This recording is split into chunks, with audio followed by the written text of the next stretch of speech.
Y'all, I'm so bad with technology. Bear with me. Um, what the video was illustrating, guys, was that essentially we're the only ones that can diminish our value, right? We're the only ones that can say, uh, our life doesn't mean anything, or our value, is threatened by whatever perceived condition we have. You saw in the video the guy, he literally destroys the dollar, or he tears the dollar up, and the dollar still didn't lose its value. And that's important when we're talking about purpose, because oftentimes when we're dealing with our purpose and walking and operating in our purpose, a lot of times what we find is that we have we have a problem with our particular adequacy as it relates to how good we are for what God's called us to do. We look at what other people are doing as it relates to what their gift is, how God is using them, how long they've been doing something, and we say, you know what? I can't do this, God. There are other people that can do what you're asking me to do better. Why am I asked to do this? This is not my skill. I don't have a lot of training in this. I don't have experience. And what God essentially tells us, essentially like was demonstrated by the dollar, is listen, your value is already instilled in you. I've placed the value in you. You're going to have everything that you need to be successful. I wouldn't give you a task. I wouldn't give you a commission to go out and do something if I wasn't going to equip you with all the necessary tools. But what we do is we look so much at what we don't have, or some of our inadequacies and insecurities, and we say, God, I can't do that. And Gideon kind of faced this problem. And we'll see here. We're going to look quickly at Judges 6, verses 12 through 16. This is the New American Standard I'll be reading from. Verse 12 says, "And the angel of the Lord appeared to him and said to him, 'The Lord is with you, valiant warrior.' Then Gideon said to him, 'O my Lord, if the Lord is with us, why then has all this happened to us? And where are all his miracles which our fathers told us about, saying, Did the Lord not bring us up from Egypt? But now the Lord has abandoned us and handed us over to Midian.' And the Lord looked at him and said,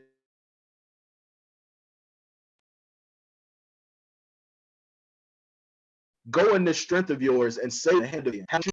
But he said to him, 'O Lord, how am I to save Israel? Behold, my family is the least in Manasseh, and I am the youngest in my father's house.' Verse 16, 'Yet the Lord said to him, I will certainly be with you, and you will defeat Midian as one man.'" So this is a text that we most of us are familiar with, and Gideon kind of finds himself in a situation that is very familiar to the people of Israel, the lineage of Israel. His particular commission, this is a new task for him. But Israel, as a lineage, as a people, they are familiar with where they are right now. Gideon receives a commission that was similar to Moses' commission years prior, where Moses was commissioned and charged with leading the people out of Egypt.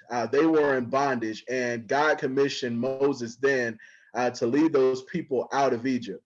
And when you really even look into the significance of Moses' name, Moses' name literally is directly derived. The meaning is drawn from.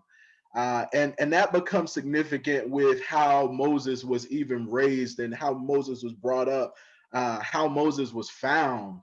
It goes back to the beginning of that point of how they found Moses and him being brought up as an Egyptian, him being brought up in that family and given purpose, given a responsibility, given a sense of status based on just the family he inherited.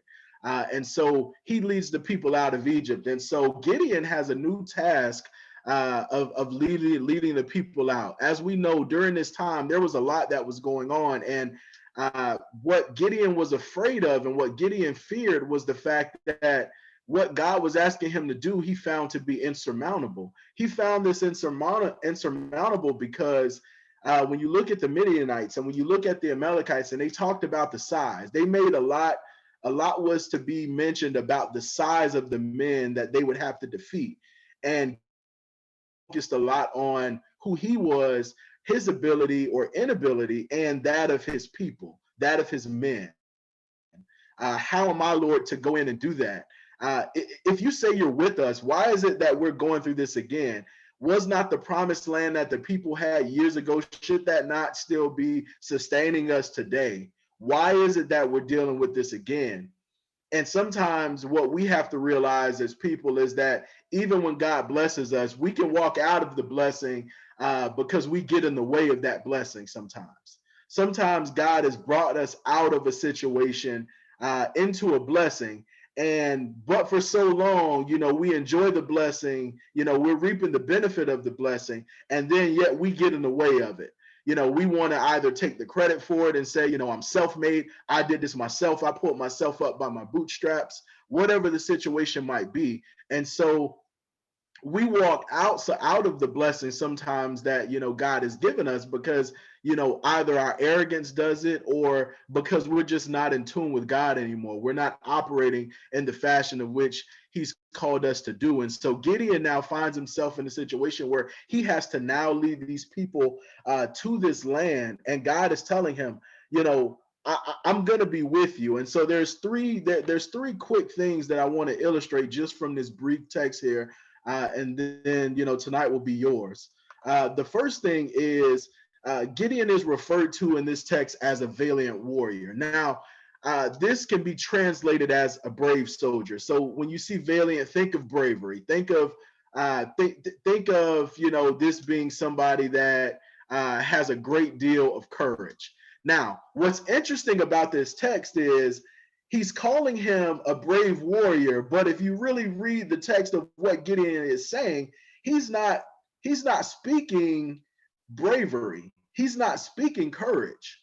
And so what becomes interesting about what the angel of the Lord is giving to Gideon is this was not a matter of fact describing him as being brave, being a brave soldier. This was not a matter of fact, him saying brave soldier. What he's really doing, this becomes more of a prophetic affirmation where he's saying this is what Gideon would become. So he's gone from the present to the prophetic of saying, this is what you will become. You don't see it now. What's inside of you is fear and uncertainty and unclarity about where things are. And you can't see where we're going, but where you're headed to is a place of bravery, a place of courage. So I'm going to start speaking these things over you already as if you already have it. So you've gone from just being Gideon, this man that has fear, has concerns, has questions, has curiosity, to Gideon, you're brave, you're courageous, you're going to triumph. And so he's speaking to him in the prophetic in this affirmation. And what's significant about that is that's sometimes what God does for us. I'm not sure who necessarily needs to hear this, but some of us, God is trying to speak prophetic affirmations over our lives, but we're too busy getting caught up in our own insecurities and inabilities.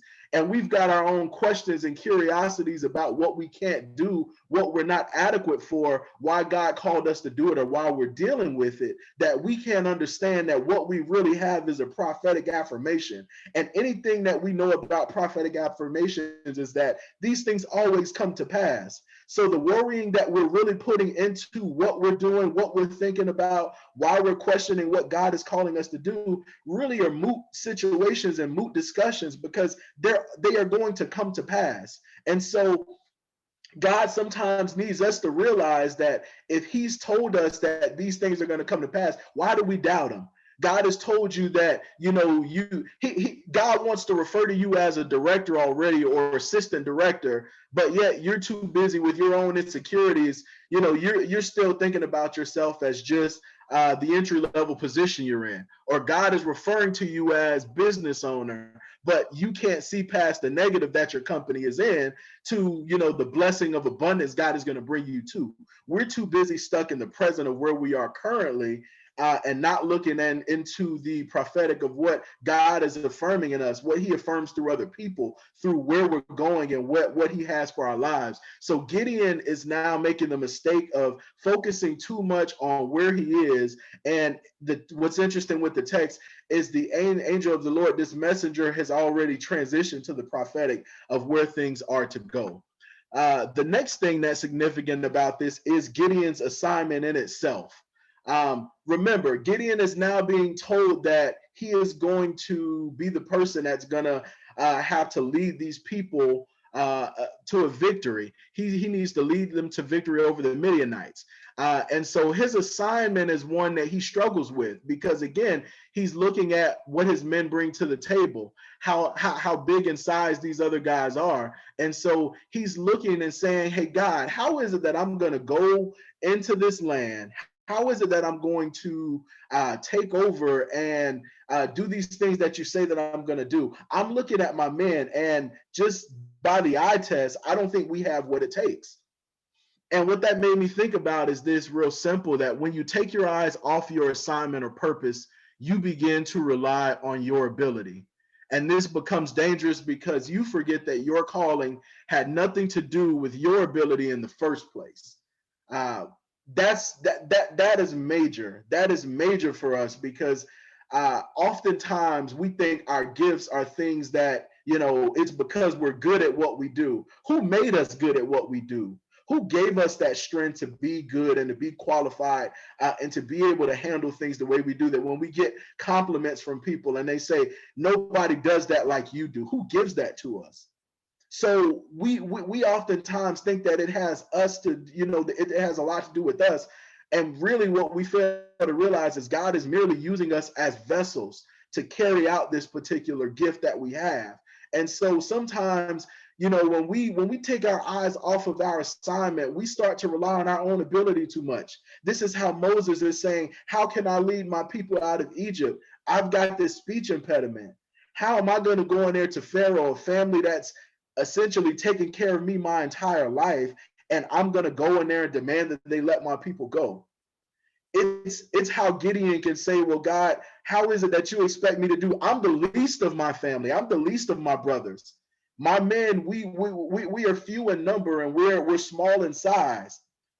How is it that you expect us to lead, lead our people to victory over the Midianites? And it's because they failed to realize that their calling had nothing to do with their ability in the first place. God had already saw to it that they were going to be successful in this regard, and he predestined that Gideon was going to be the man to do this with his men. But because they're looking at their own abilities, their own inabilities and insecurities about their size, what they bring to the table, and who their opponents are, they took their eyes off the assignment and relied too heavily on their own abilities. So as Christians, we've got to be careful that when God commissions us to do something, it might be too big for us to conceive at the moment. Some things that God gives us, they are too big for us to put into words. God, you want me to do what? Wait, nobody's ever done that before. There's not even a blueprint to what you're asking me to do. I don't know where to start. I don't know which people to talk to. I don't know how to cut my teeth into this. God, what is it that you're asking me to do? This has never been done before. And we start to, we question and we have these things and we talk ourselves out of the purpose that God has for us because we don't see a blueprint or a model or a mold for what he's asked us to do. And what God is saying simply to you is, you are the mold. You are the mold. You are what you're looking for. You are the blueprint. You are going to be the trailblazer that when somebody else comes down the road and wants to do what you're doing, they'll be able to say, you know what? This is how it's done because Carlos has already done it. This path is already laid out because Vince showed us the way already. We don't have to worry about where we're going to secure funding or how we go about doing these different things because Alvin has already laid the foundation for it. What God is calling us to do, sometimes we are going to be the blueprint and the mold for what he's asking us to do. But if we take our eyes off the assignment and we rely too heavily on just our own ability, we're going to mess up. We can mess up our purpose for what God has for our lives. So we got to really be careful with that. And then the last thing that I thought was special about this text was Gideon failed to realize his similarities to Moses. So in the text, you see he's actually even referring to the fact of how, you know, what is this that you promised to our forefathers about, you know, this land that we would inherit, and, you know, we wouldn't have a need in the world. It's going to be flowing with milk and honey, and all of these other things that you told us about how special and significant this land was going to be. We were going to be living in an oasis. You know, what happened to that particular blessing? What the things that you promised to our forefathers, is this it? Is this really where things are going to go? Why am I dealing with this? And so Gideon just doesn't realize how similar he was to Moses, because Moses had these same concerns and insecurities. When God told Moses to lead the people out of Egypt, he asked him, "Who am I?" Moses went through an identity crisis right in the middle of a commission from God. Moses' life had purpose before God spoke to him, because what he was, you know, he was a prince of Egypt. He was a prince of Egypt. He was royalty. And then we know the story about how he sees, he sees one of his, he has compassion for an Israelite that's in bondage, and an Egyptian that, is laying it on a little too thick to him. And so he has compassion, and the text says he kills one of the Egyptians. And then we know the next day he sees two men getting into it, and he goes to him, and he tries to intervene, and one of the men says to him, "What are you going to do? Are you planning to kill us like you did the Egyptian?" And we know that based on that, Moses fled. Moses fled because he was ashamed, and then he ended up knowing that, he essentially feared that Pharaoh wanted to have him killed. And so then when God starts to talk to Moses, Moses realizes that his life has a new purpose. No longer am I royalty because I ran away from Egypt. I ran away from that. So now my life, God is speaking to me and giving me new purpose. God says, "Yes, I want you." I've seen the bondage that the people of Israel have been in at the hands of the Egyptians. And what I want you to do is I want you to go and I want you to rescue those people from there. You're going to lead them out of Egypt into a promised land. And then Moses has an identity crisis right in the middle of that commission from God. Moses says, "Who am I?"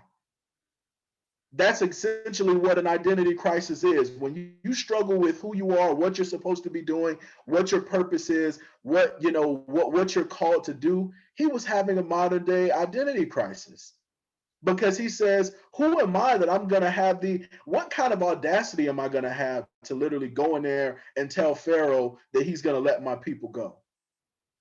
God, I've got my own limitations because I've got a speech impediment.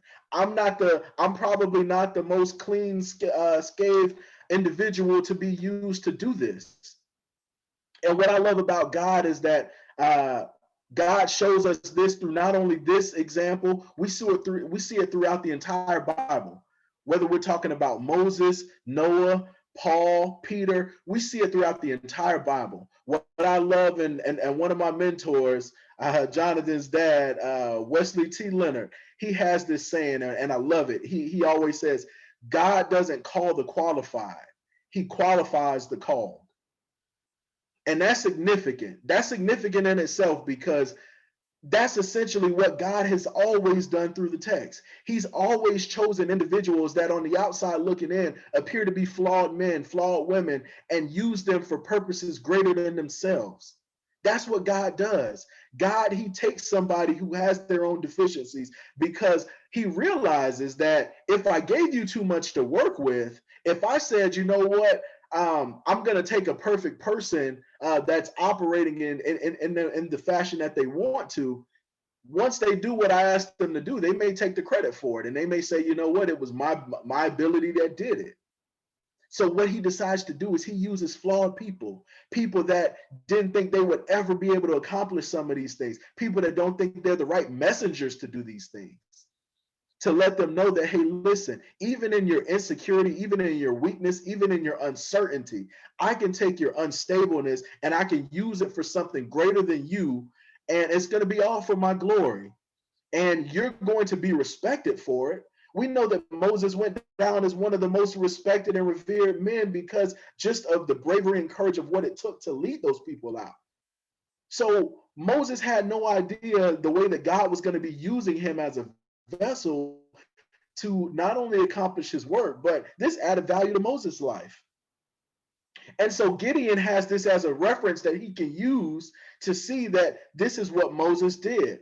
So if I were Gideon, I would like to think that maybe I would have a little bit better sense of history. And I would understand history a little better to realize that history wasn't wrong then. Moses was insecure about what he brought to the table then, but yet God blessed him to make it out of there. And he was victorious against Pharaoh, leading the people out of Egypt. I'm worried and I'm insecure about what I bring to the table, what my men bring to the table, and God is asking me to lead these people against the Midianites. But it's already written. The messenger told him, hey, listen, you're going to be successful. You're going to be victorious. I'm calling you a brave warrior because that is exactly what you will demonstrate and show at the right time. At the very right time, you're going to show the utmost bravery and courage to get your people out of here. And so that's something that we've got to remember about God. I love the fact that God can literally take any of us. You know, you might think that there's things that you've done in your life that, you know, make you unqualified or the wrong messenger to give certain things. I learned something a long time ago. When you decide to take up your cross and walk with God and you decide to fulfill his purpose for your life, sometimes the opposition you're going to be met with first are those that knew you prior to your conversion. That's the most opposition you're going to meet right out of the gate. You're going to meet those who knew who you used to be. And what they're going to say is the nerve and audacity that this person has to tell me or to talk about doing this. But 6 months ago, we were just at that same place together. Just a year ago, he was doing those same things that he told me that now he's saying that we shouldn't be doing. He was just doing them. And what God does, God uses flawed people because essentially what we're doing, we're witnessing to other flawed people. So if God can show that, hey, listen, this person made those mistakes, but yet this is where I've taken them to. I've taken them past those failures, those setbacks, those things that they've done that were contrary to their purpose, and I've used them now to be able to illustrate good. Sometimes the first opposition you're going to meet are going to be those that knew you prior to your conversion.